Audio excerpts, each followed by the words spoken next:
Hi there, welcome to the first of today's 10-minute moans. I'm sure there's going to be a few today. The topic of this first 10-minute moan is the absolute fake news that was put out to the nation yesterday about 100 alleged right-wing, far right-wing protests that were to take place. So what happened was we were woken by many people claiming that last night we were going to see 100 protests and 30 counter-protests all over the United Kingdom. It was a complete fallacy. It was driven by NGOs, MPs, police, media, all piled in to this narrative that we were to believe there was 100 protests and there was going to be 30 counter-protests. And I called this yesterday.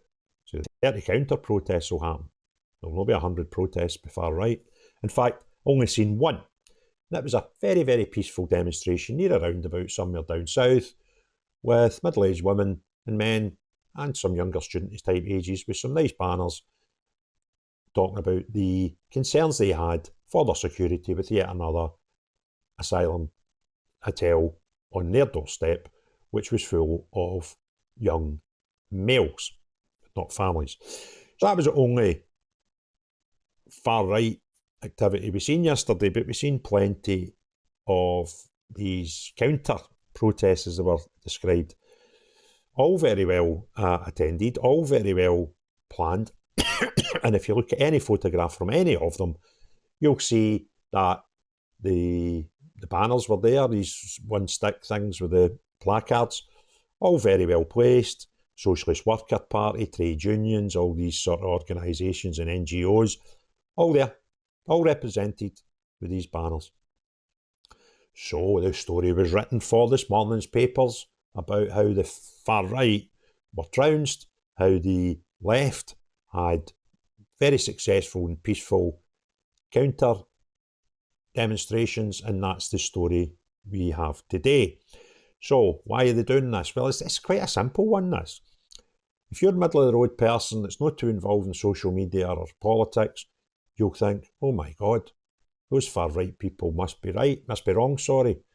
And, you know, we're not to have the concerns that they've got, because look at all these normal people out protesting. It's just a proper hoax. Now, some things have came by me on social media just this morning. And the first one was the Hope Over Fear, is that the name of them?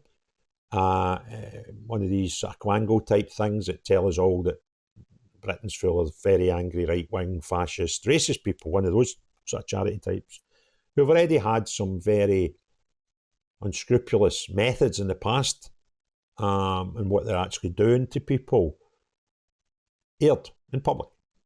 They were one of the main targets have been outed in a very well-known and documented documentary that is under some heavy heat from politicians trying to get it banned. I'm not even going to mention the man's name that made it, because that probably get this video taken off here, and we all know whose video it is that he made. And this Hope Over Fear are very heavily documented in it with some of their underhand tactics. Now, one of the founders of Hope Over Fear has already agreed and confirmed that the 100 list of places that far right were meant to be protesting in yesterday was a complete hoax. And these alleged peaceful demonstrations, I've managed to find two videos that suggest they're far from peaceful. But that took me all of 32 seconds to find these two videos on Twitter before filming this video. Off our streets, Nazi scum! Off our streets, Nazi scum! Off our streets, Nazi scum! Off our streets, Nazi scum! Off our streets, Nazi scum! We've got children and women using those trains, destroying some relatives. They are disgusting, nasty fascists, and we need to cut their throats and get rid of them all.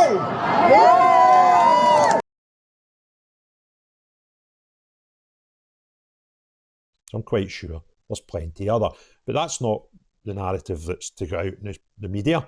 That's not the narrative that the great British public have to believe. The great British public have to believe this narrative, that the regime is heavily populated, just the people of the United Kingdom coming together. And that's total nonsense.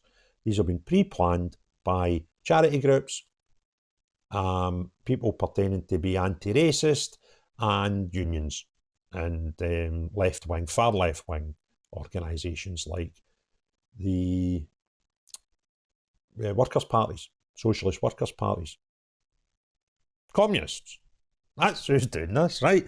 But, you know, we've not to know that. We've just to go, all right, aye, oh, look at that. All these folk in Britain, they don't want to have concern. They've not to have concerns now about immigration, knife crime, people being killed in the streets, young girls being murdered, rape gangs, all this stuff. We've just ignored that because everything's fine and we have to welcome illegal immigrants and asylum seekers.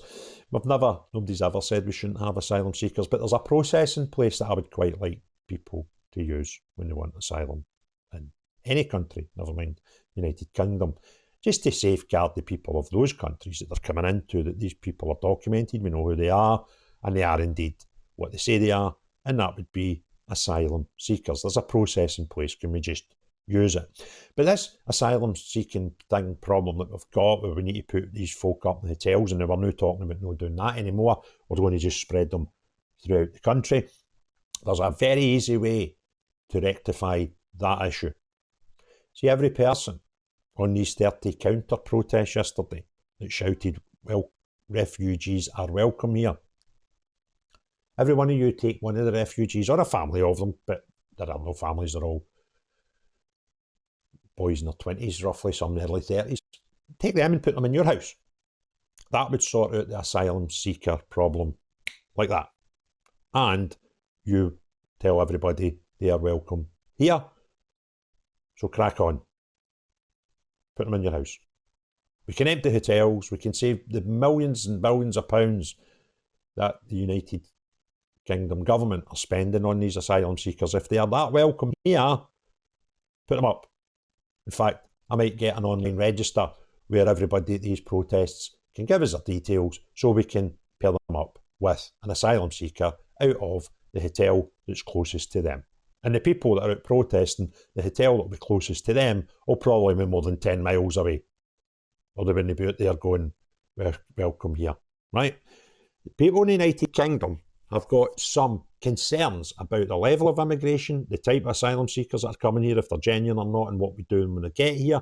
They're concerned about the lack of housing. They are concerned about the knife crime, which is seen in the last 2 weeks. A uniformed soldier stabbed within an inch of his life, and 3 gorgeous young girls murdered, going to a nursery class to celebrate Taylor Swift.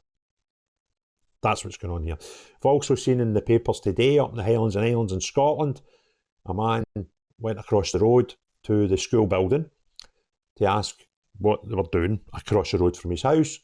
And the builders told him, we're converting this into a house that can home asylum seekers safely. The man had never heard of this because the planning permission was not done in the proper manner. He then went to his council meeting where it was being discussed and was told that he couldn't object to it because it was out with the normal objection process. This is in the Highlands and Islands of Scotland. 500 miles away from London. Away out. That's how big the asylum seeking problem is now.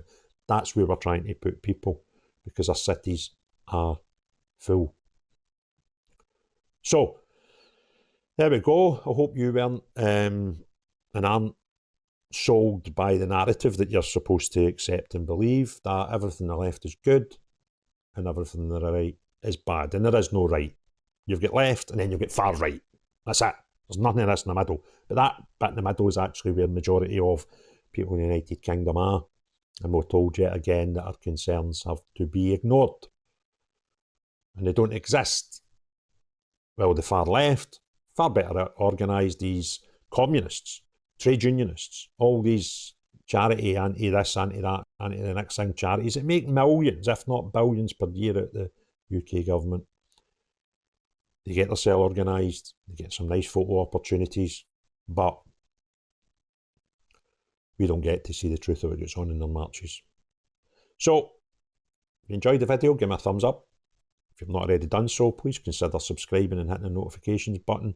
But most importantly of all, unless you're any of these folk in the far left, these communists, these trade unions, these professional activists, these stooges in the media, see everyone else, have a great day. Cheerio, bye now.